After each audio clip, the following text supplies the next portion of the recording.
സംസ്ഥാന സ്കൂൾ കലോത്സവത്തിന്റെ സ്വർണ്ണക്കപ്പിന്റെ നാട്ടിക നിയോജക മണ്ഡലത്തിലെ സ്വീകരണം Valappad government vocational higher secondary സ്കൂളിൽ നാട്ടിക എംഎൽഎ സി മുകുന്ദൻ ഉദ്ഘാടനം ചെയ്തു.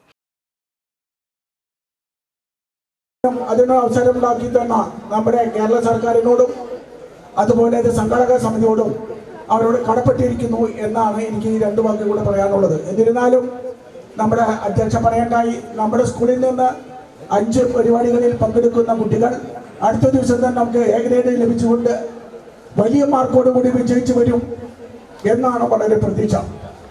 അപ്പം അതുമായി ബന്ധപ്പെടുത്തിക്കൊണ്ട് നമ്മുടെ പ്രത്യേകിച്ച് കേരള സർക്കാർ നമ്മുടെ തൃശ്ശൂർ ജില്ലയ്ക്ക് ഇത് പരിപാടി നടത്താൻ ഏൽപ്പിച്ചപ്പോൾ തന്നെ നമ്മുടെ തൃശ്ശൂർ ജില്ലയുടെ വിദ്യാഭ്യാസ രംഗത്ത് വലിയ വലിയ പോരാട്ടങ്ങൾ നടത്തി വലിയ മാറ്റങ്ങൾ ഉണ്ടാക്കിക്കൊണ്ടിരിക്കുന്ന പ്രദേശമാണ് തൃശ്ശൂർ ജില്ല.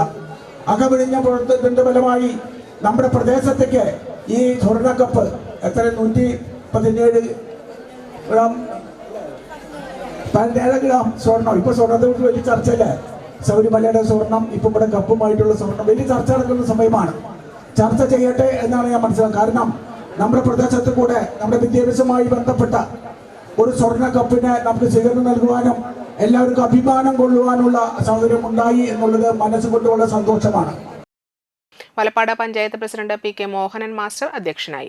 School principal Savitri P.S, head mistress Sheeja T.G, Thrissur ജില്ലാ പഞ്ചായത്ത് വികസനകാര്യ standing committee chairperson Sajitha P.I, ജില്ലാ പഞ്ചായത്ത് അംഗം Amal T. Preman, AEO Ambili KV, Thalikkulam block vice president Noushad CM, school PTA president Shafeeq Valappad, SMC chairperson Saritha Raju, MPTA president Indu Rajesh, VHSE principal Sini P.S എന്നിവർ സംസാരിച്ചു. കോതകുളം സെന്ററിൽ വാദ്യഘോഷങ്ങളോടെ അധ്യാപകരുടെയും കുട്ടികളുടെയും വിവിധ സ്കൂളുകളിലെ സംഘടനകളുടെയും ബാൻഡ് സെറ്റ് യൂണിറ്റുകളുടെയും അകമ്പടിയോടെ സ്വർണ്ണക്കപ്പിനെ വരവേറ്റു.